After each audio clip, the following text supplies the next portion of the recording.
Hello and welcome to Calculus class.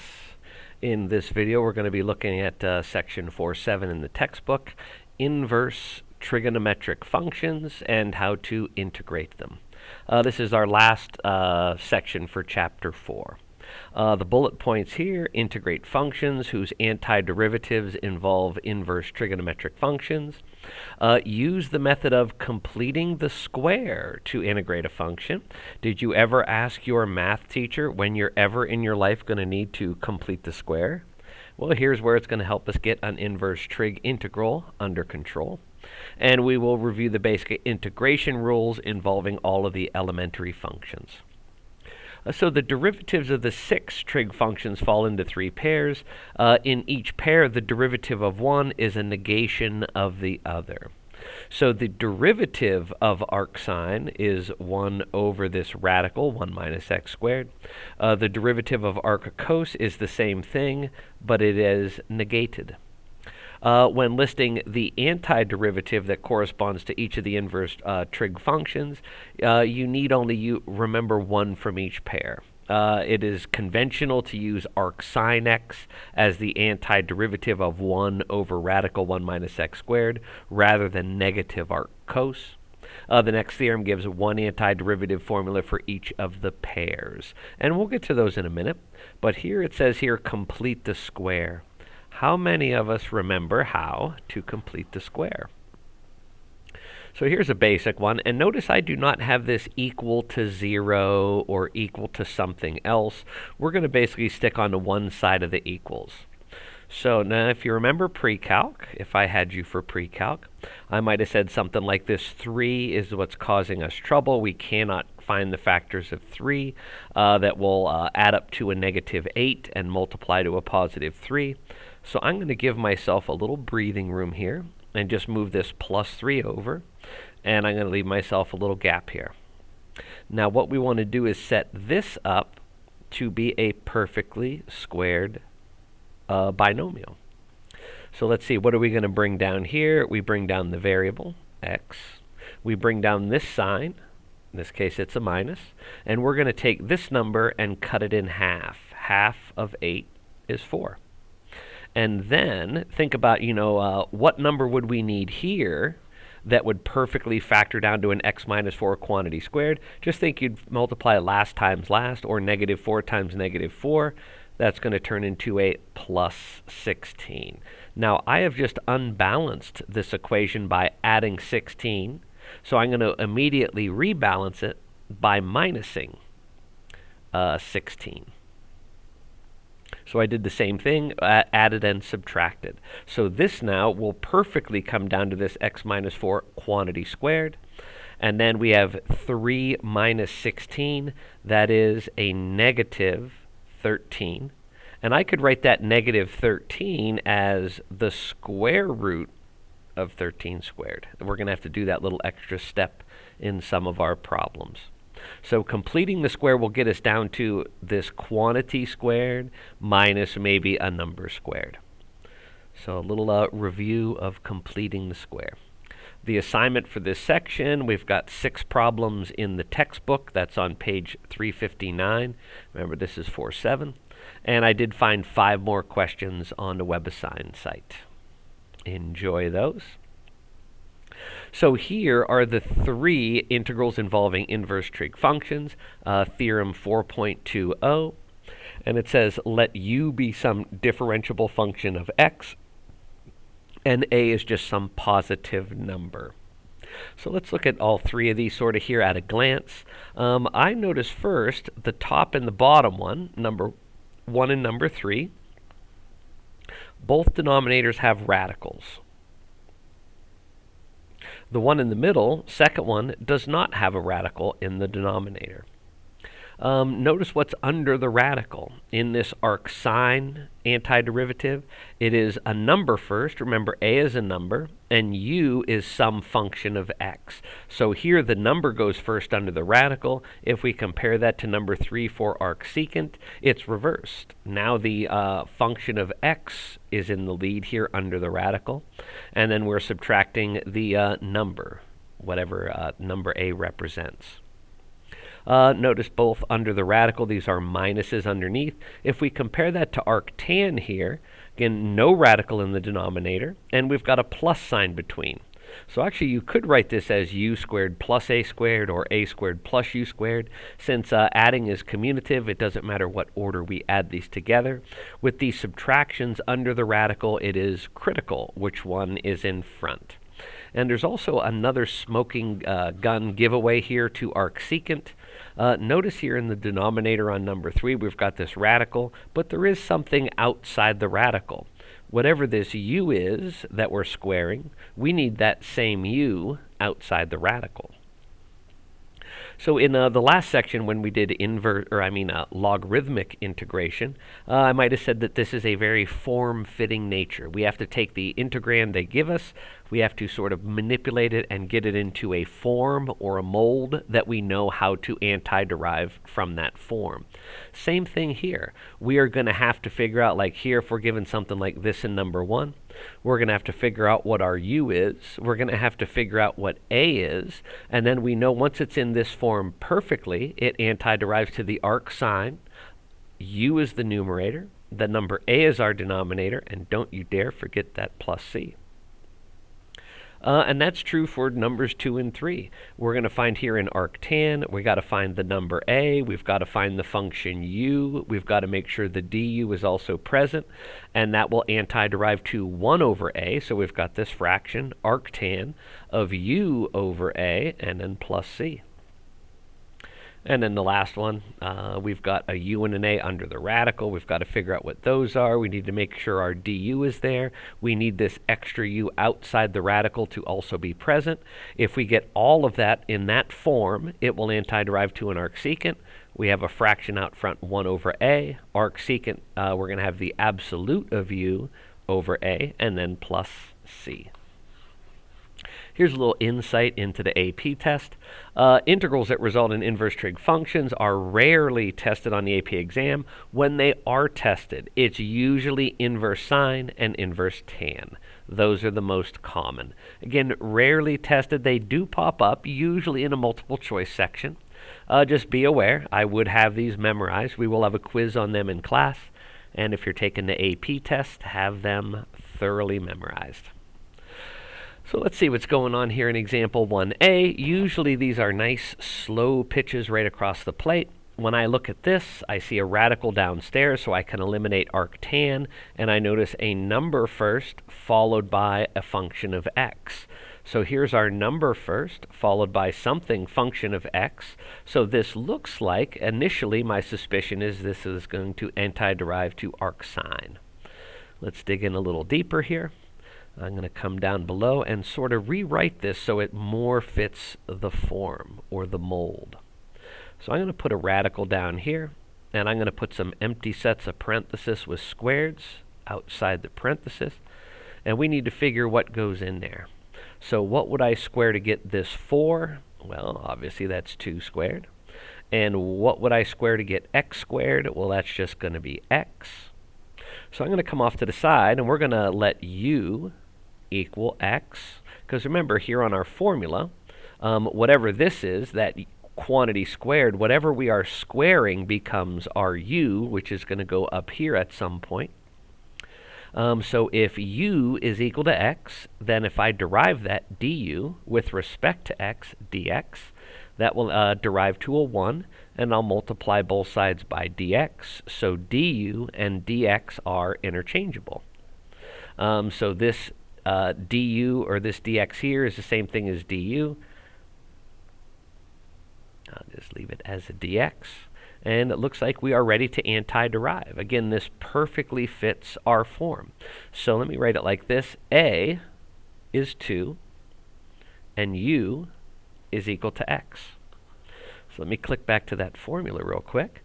This is going to antiderive to arcsine u over a plus c. So since this perfectly fits our form, this is going to antiderive to the arcsine of u over a, x over 2, and then plus c. And there's our antiderivative. Again, this one fit perfectly. We just had to sort of move some things around to make it look more like the formula. And then from there, we were off to the races. Let's see, maybe B is going to be a little trickier. Okay, I'm looking at B. First thing I notice, there is no radical in the denominator, and I see a plus sign. That's usually a dead giveaway for here at arctan.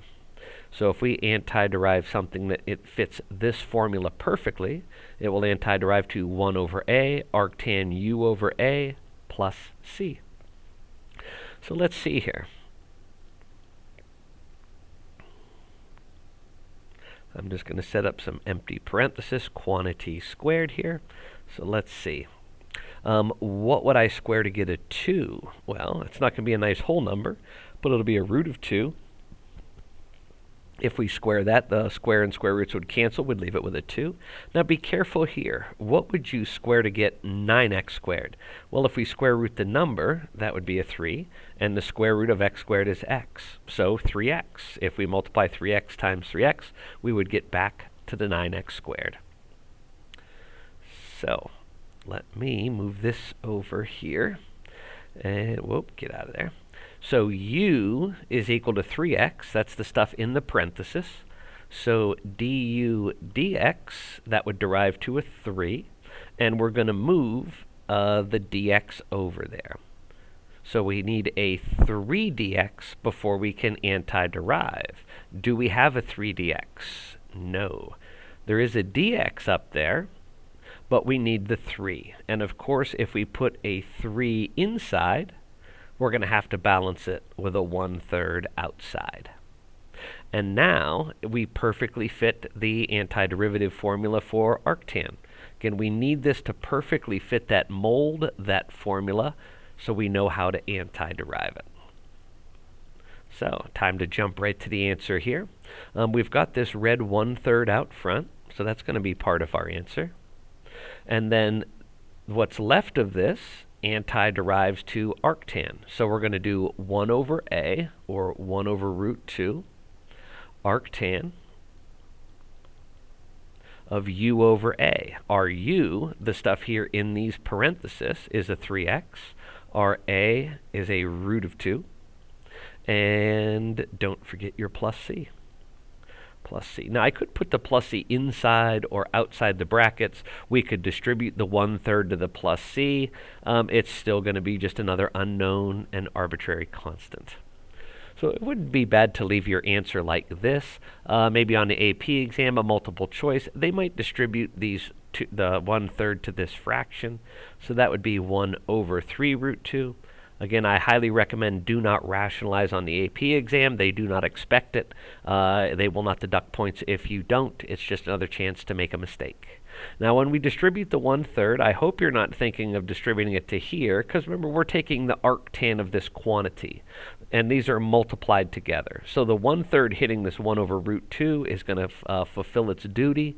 So we are not going to distribute there. We'll keep that as the arctan of 3x over root 2. And don't forget your unknown constant. There we go. Again, that one was close to fitting the form perfectly. We just had to tweak our dx with a constant, so it all worked out nice. Now this one. Ooh, look at that. We're back to a radical downstairs. We've got a minus. I see my x term comes first, and we do have an extra piece outside here. So this is looking like the third option, arcsecant. If we can fit it to this mold perfectly, we'll antiderive to a simple arcsecant. So let's see what we got here. I'm going to put a radical in that denominator, some empty parenthesis with the squareds outside. Now what would we square to get 4x squared? Well, that would have to be a 2x. What do you square to get a 9? That would have to be a 3. So we're looking good here. Notice what I put in that first set of parentheses. We have a 2x that is quantity squared. So we are going to let u equal 2x. And then the derivative, du dx, would be 2. And move the dx to the other side. Du is 2 dx. Do we have a 2 dx? No, we don't. But watch this. Ooh, hold on, let me move this over here. out front here, we still have this x in front of the radical. I'll go back to black ink for that one, and I'll put my dx up top also in black ink. Notice down here when I did this scratch work, du is 2dx. So do we have a 2dx? No. If I put a 2 here, we could balance it with a 1/2 in front of the integral symbol. But notice this x down here.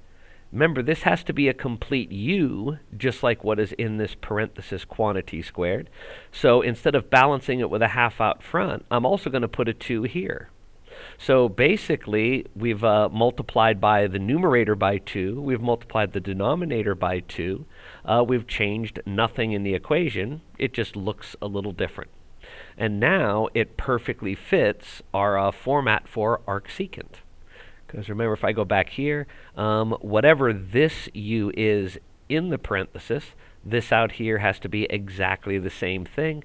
And because we needed a 2 in our numerator and a 2 in a denominator, we don't balance it outside the integral with anything.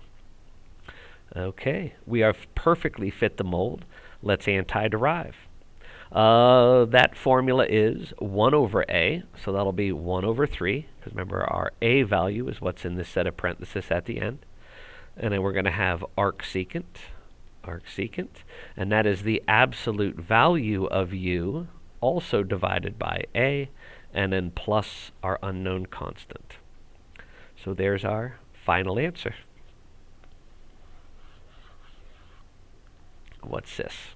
The integrals in example 1 are fairly straightforward applications of integration formulas. Unfortunately, this is not typical. The integration formulas for inverse trig functions can be disguised in many ways. They're kind of hidden. So let's see, maybe they're giving us a little warning as to what's going on here. Example 2, find the antiderivative. This, we got a radical. Underneath it, e to the 2x minus 1. So if I go back to my formulas, I'm subtracting, and I have a u first. Now notice this is a function here, e to the 2x, and then we have a minus 1. So this sort of looks like, under the radical, u minus a, because remember, a's are constants. But u minus a, that sure looks like arcsecant.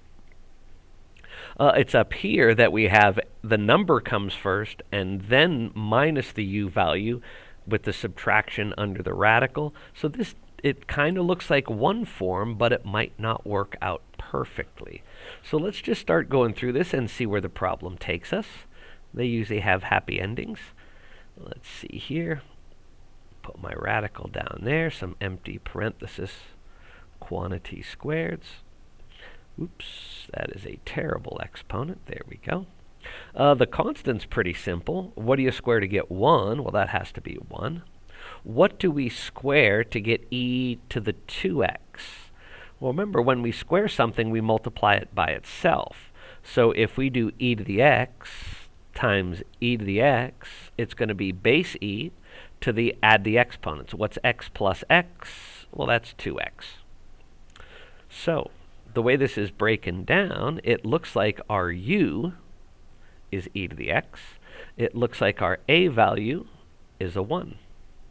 Okay, let's do this here. And if we're going to let u equal e to the x, if I derive that, du dx, e to the x does derive to itself, and we will move the e to the x to the other side. So du is e to the x dx. Now, in the original integrand, we do have the dx. So what are we missing? Well, we're missing that e to the x part, and that's got a variable. So it's not like I can put e to the x here and a 1 over e to the x out front. That's illegal. You can't pull variables out front. But watch this. If I put an e to the x up here with the dx where I need it, to keep the problem from truly being altered, I could multiply my denominator by e to the x so that we're multiplying by a form of 1. And now we perfectly match arcsecant.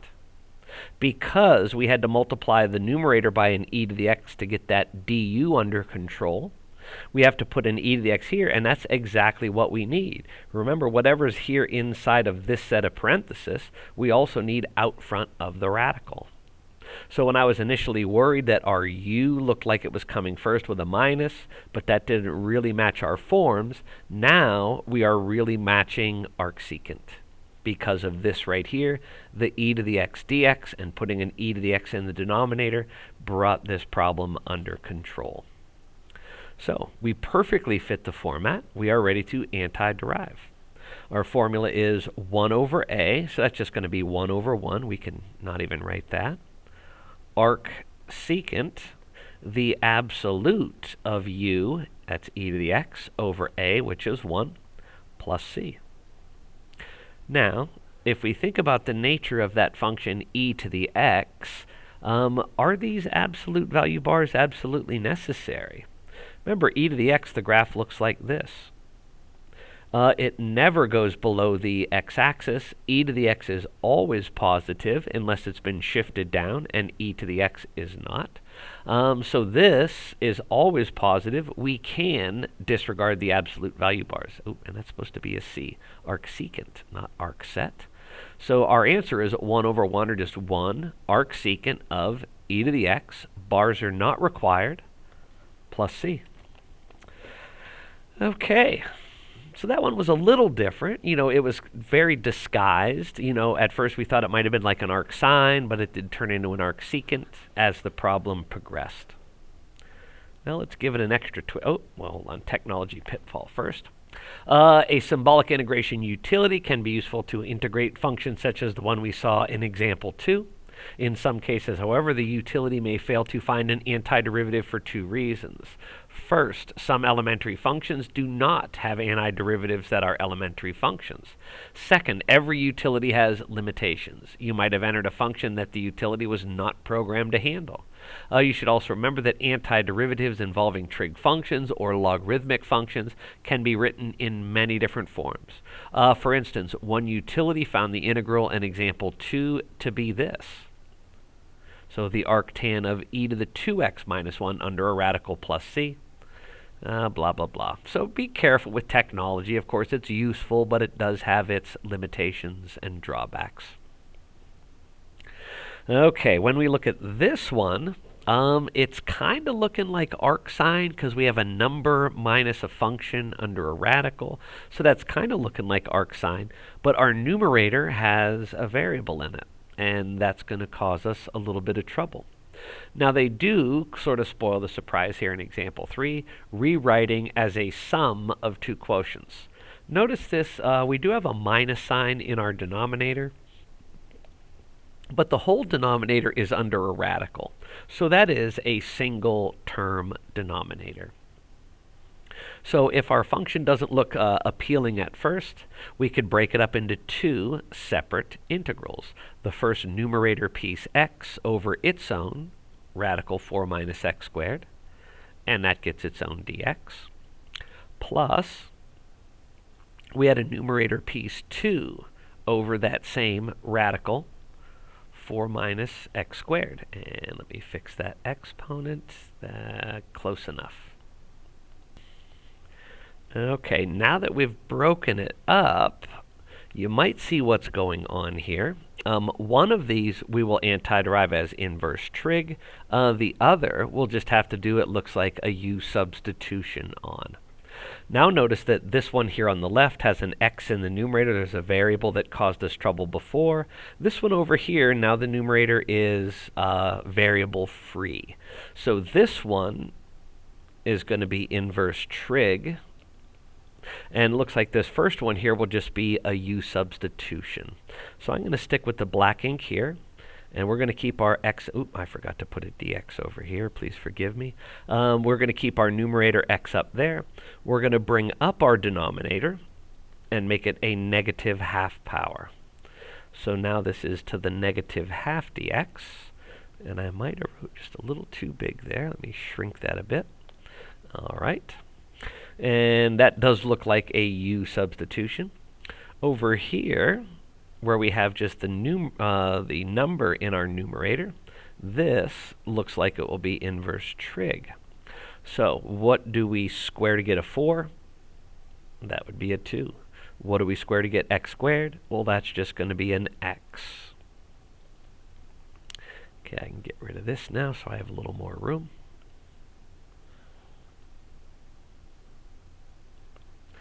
Now here, just a little scratch work to make sure our du is present. If we're going to let u equal x, then du dx would equal 1, and we'd multiply both sides by dx. So du and dx are interchangeable. So we've got our dx. We do not need to tweak it with a constant or anything else. That's our rocket fuel that will burn up when we launch our rocket. So it looks like here, what I'm underlining, whoa, let me go back to red ink. It looks like what I'm underlining here in red, this is ready to go. This is going to be arc sine. And then this first one over here, I'll underline in blue. Let's check this one. So we're going to assume this stuff in the parenthesis is our inner function. What is the derivative of 4 minus x squared? Well, that's a negative 2x. So I am going to, I'll stick with the blue ink. I'm going to put a negative 2 with the x because we need a negative 2x dx. And that means I'm going to tweak this with a negative half out front. I barely had room, but I squeezed it in there. So we got this negative a half out front. So now both of these are ready to antiderive. So this first one that I underlined in blue, we're going to have our negative half out front. And then remember this negative 2x and the dx rocket fuel burns up. We will raise our power by 1. So now that 4 minus x squared is going to go up to the positive half power. And we are going to divide that by the new exponent, positive half. Now here you can either cancel it this way, don't lose track of that negative, or we're dividing by a half, we could bring that up and flip it. So now we're multiplying by 2 over 1, and those are going to cancel. So these will cancel to a 1. Again, don't lose track of that negative, because that's pretty important. So first integral, underlined in blue, is done. Now the next one is just going to be arc sine. Ooh, now hold on. I missed, there was supposed to be a 2 up there. Where did I put that 2?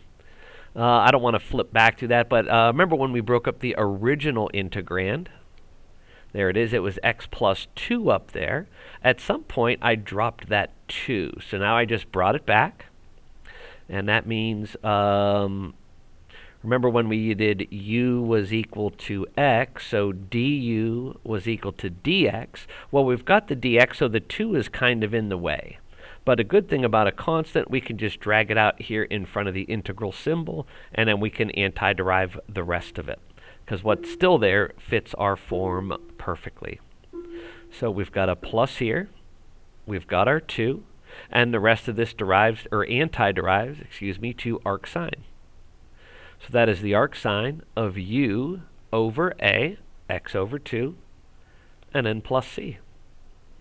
Now for my final answer, because that's a half power here and the stuff in black ink, I'm going to put it back under a radical.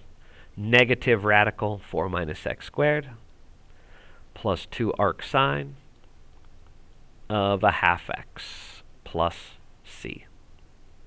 And there we go. So that one we had to break it up into 2 pieces. And then each piece we used a different technique on. Example 4. Complete the square. So now if we look at this one, our denominator is just a quadratic equation. There is no radical in our denominator, so that's making me suspicious. This is probably going to be arctan, because that's the only one without a radical in the denominator. But our goal, we want to take that denominator, x squared minus 4x plus 7, and we want to make it fit some quantity squared plus or minus some other quantity squared. Hopefully it's a plus, because that will fit our arctan formula. So let's come over here to the side. I'm going to do a little scratch work in blue ink. We've got x squared minus 4x.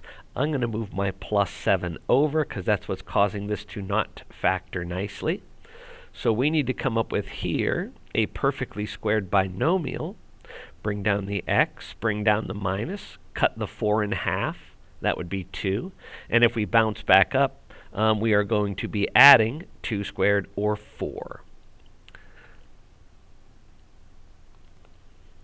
And if I'm adding 4 here, I'm going to minus 4 also. You know, in the same line, plus and minus 4, we've changed nothing. The plus 4 makes this factor down nicely. And then we've got a positive 7 and a negative 4. Well, that'll be plus 3. And of course, to write this 3 as some quantity squared, when we come over here, that'll be a root of 3 quantity squared. And then here is an x minus 2. So completing the square took a denominator we could not do much with and turned it into something that it looks like it's form-fitting to arctan. So we are letting x minus 2 be our u. If u equals x minus 2, the derivative du dx would equal 1, and then we'll move the dx to the other side. So in this case, du and dx are interchangeable. We don't need to tweak this with a constant. We're ready to go.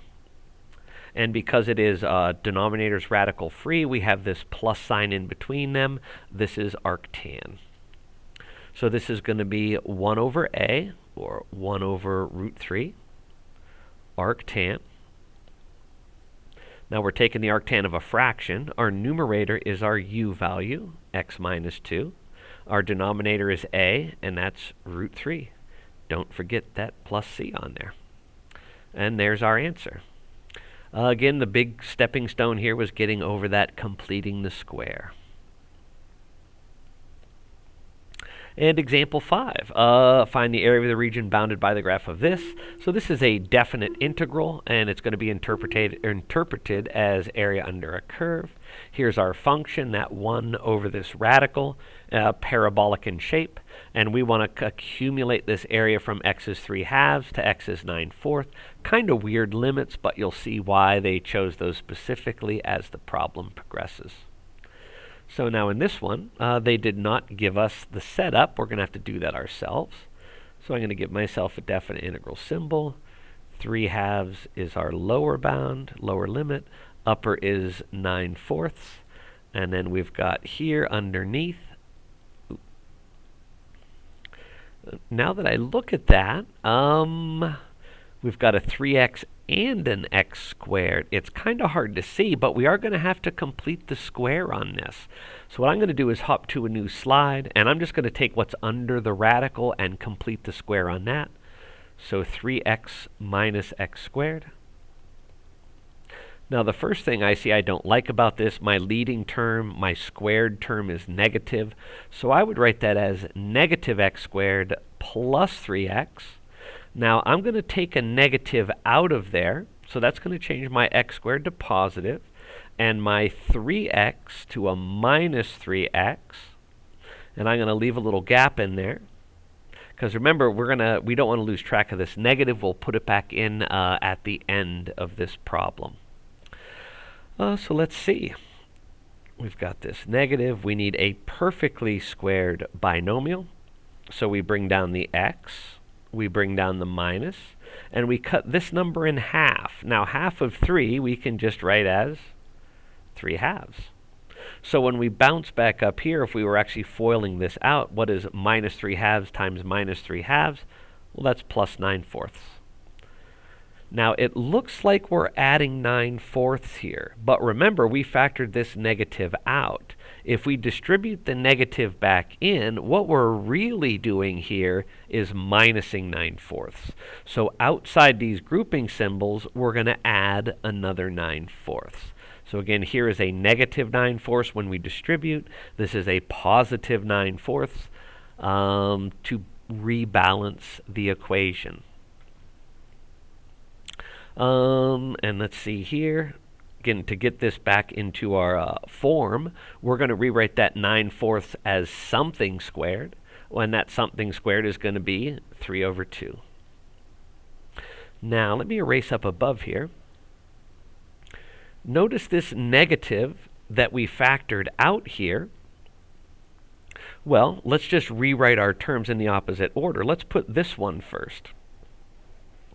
Because it's positive, that'll be 3/2 quantity squared. And if we write this term next, that would be minus x minus 3 halves, quantity squared.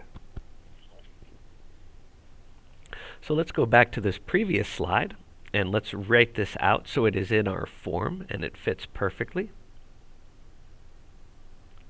So that's going to be 3 halves squared minus quantity x minus 3 halves, quantity squared.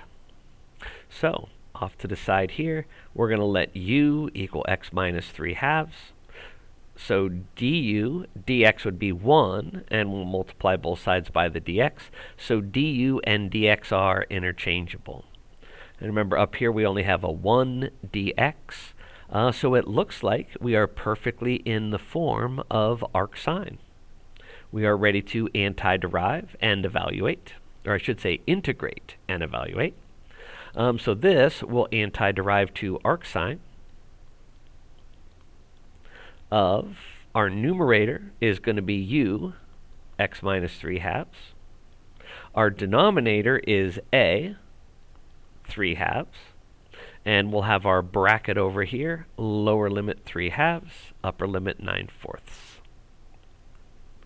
Now just to make this look a little nicer as we evaluate this, I'm going to bring that denominator 3 halves, oops, get over there. I'll circle it in red here. This denominator 3 halves, let's bring it up and put it outside a set of parentheses there. So this is going to be arcsine of 2/3 times quantity x minus 3 halves. And we will evaluate that using the fundamental theorem from 3 halves to 9/4. Now that is a lot of fractions in there, but don't be afraid. As long as you have your unit circle on, you should be fine. So I'll use black ink for the upper limit. So that's going to be the arcsine of 2/3 quantity 9/4 minus, I'm going to rewrite this 3 halves as 6/4. So there's our common denominator ready to go. And then the fundamental theorem says we're going to subtract the arcsine of 2/3 times quantity. Now our lower limit goes in. That's going to be 3 halves minus 3 halves. Okay. Let's just keep working here and see where the problem leads us. So this is going to be arcsine 2/3 times. If we subtract in the parenthesis, 9/4 minus 6/4 is 3/4. And then we're going to have minus arcsine. Well, in the parenthesis, 3 halves minus 3 halves is 0. That'll hit this 2/3 and also turn into a 0.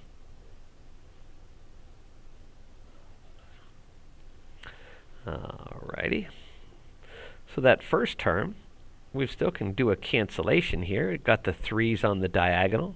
So that's going to be the arcsine of 2/4 or 1/2. Arcsine of 1/2 minus the arcsine of 0. Now remember, if we're looking into arcsine, you got to stay in the quadrants where arcsine is allowed to be. Quadrants 1 and 4. You might remember Stay Off My Lawn from pre-calc. That was a very good lesson. The arcsine of 1/2, though, that's in the first quadrant. That is just pi over 6. Minus the arcsine of 0 is just 0. Pi over 6 minus 0, last I checked, is pi over 6. So that is the exact area of that pink shaded region. And it turned out to be a nice friendly angle from the unit circle, specifically from those limits. The 3 halves and the 9/4 really made this problem turn out nice. Now, that was our computational or algebraic solution here. You could also do a numerical. Now, how did they do it? Ooh, they busted out the trapezoid rule with 12 trapezoids. So this would kind of be a nightmare, it looks like. Trapezoid rule n is 12. Delta x would be 1/16. Now look, they even give her the old ... in there because there's so many terms. And it's going to be a lot of work to get a decimal estimate. But remember, there are many, many ways to solve each of these. This is more of an estimation technique with limited trapezoids. What we did the other way is an exact answer. And what's next? Ooh, was that the last one? No, we still got to do a compare thing here. But here's our basic integration rules that we've learned so far. I think there's 20 here. Yeah. So let's do a little trip down memory lane. The antiderivative here, remember we can pull a constant out front. Sums and differences, we can antiderive each piece separately. The antiderivative of 1 is the variable. Here's our power rule, raise the power by 1, divide by the new power. The antiderivative of u prime over u is natural log. E to the u antiderives to itself.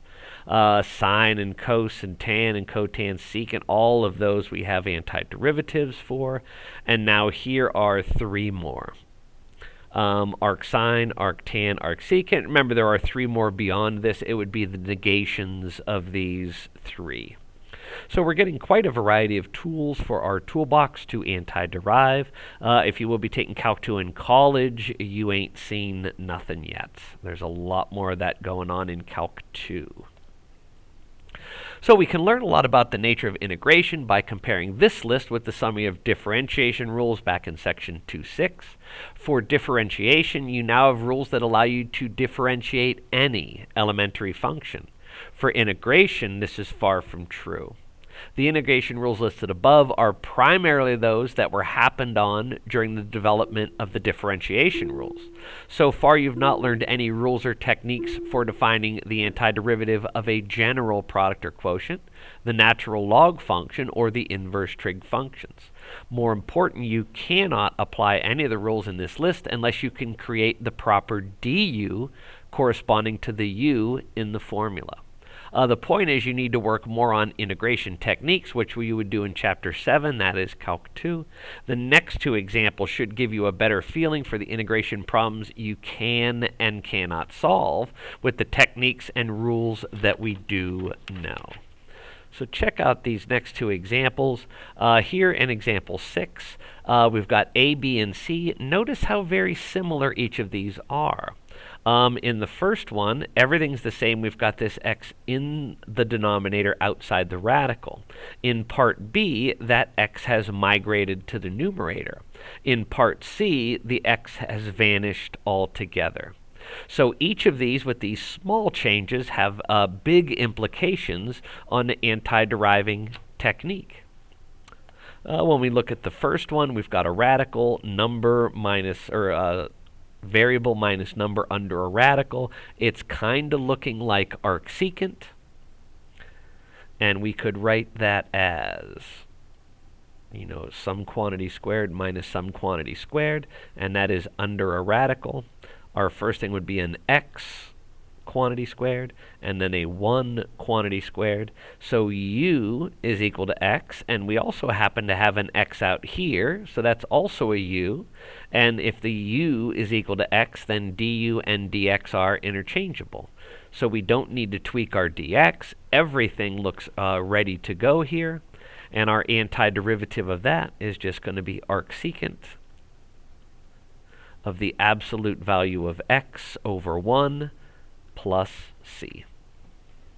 So here, specifically because the x was in the denominator, it is going to fulfill the pattern for an arcsecant antiderivative. In letter B, though, now that x has migrated to the numerator, so it is definitely not going to fit the arcsecant form. But remember, let's bring that denominator up and make its exponent go negative. So now it is to the negative a half.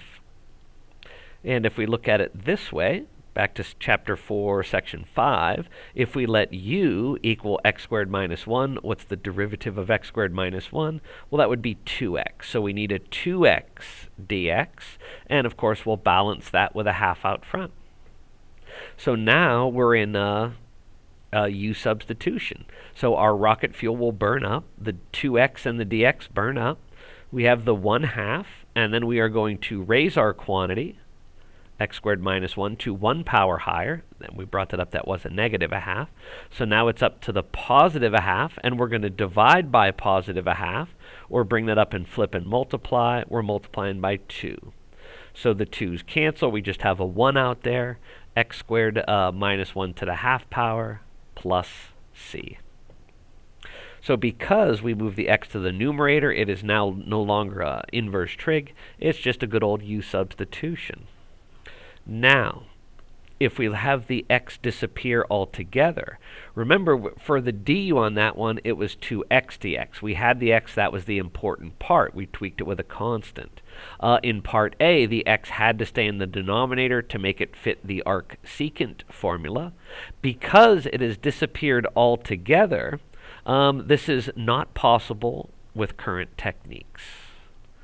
Not possible with current techniques. So if you take Calc 2 in college, you will get to the mysteries of solving that antiderivative. But for us, for here, for now, for the AP test, that's not something we got to be worried about. Ooh, now look at these. Again, we got 3, A, B, C. In A, we have an x in the denominator with natural log. In part B, the natural log has migrated to the numerator. X is still down in the denominator. And in part C, that little extra x piece has disappeared altogether.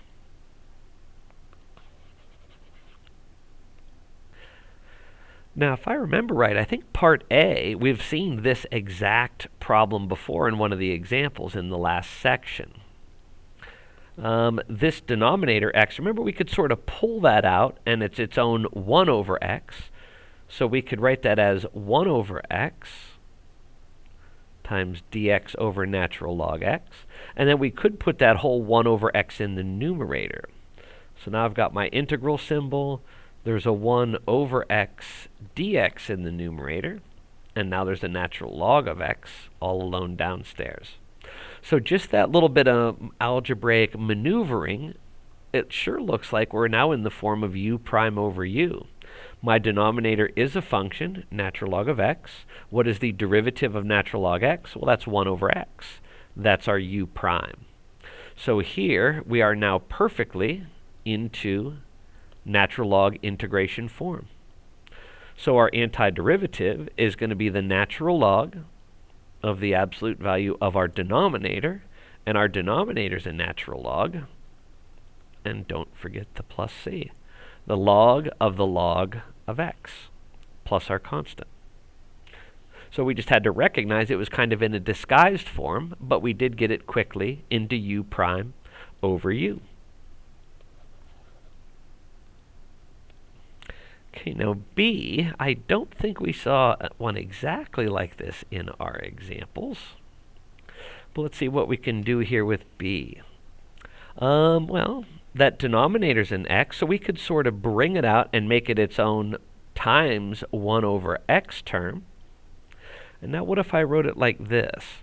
This natural log of x, I could put it in a set of parentheses, and you know it would have an implied exponent of 1. And then I've got my 1 over x, and I've got my dx. So, what if we let u equal what's in the parenthesis? What's the derivative of that natural log x? Ooh, look at it, it's right there. 1 over x, there's our u prime. So we have our du, our 1 over x dx. We're ready to antiderive. Now remember, we're not here antideriving natural log. We're antideriving a quantity to the first. How do we antiderive a quantity to the first? Well, we raise that quantity up a power. Now it's squared. We divide by the new power. Divide by 2. And don't forget your plus c. So in this case, it was a power rule, antiderivative. Part C, the x has disappeared. We no longer have it. And just like in example 6, that part C, losing that x is a critical part of a lot of DUs to get our DU under control to antiderive. So this is also not possible with current techniques. If I remember Calc 2, and that was quite a long time ago, I think you see the antiderivatives pretty early in Calc 2 when you learn, what's that method of anti-deriving? Integration by parts. I think you tackle this one with integration by parts. Something to look forward to. Notice in example 6 and 7 that the functions that appear to look simple are the ones we cannot integrate. The integral 7c is covered in the BC course. Oh yeah, there it is, integration by parts. Study that in Chapter 7. Not in this class. That will be in Calc 2. And that is the end of the slideshow. I hope this video was informative and helpful. Next time I see you in class, we'll try some of these odd problems. I will see you then.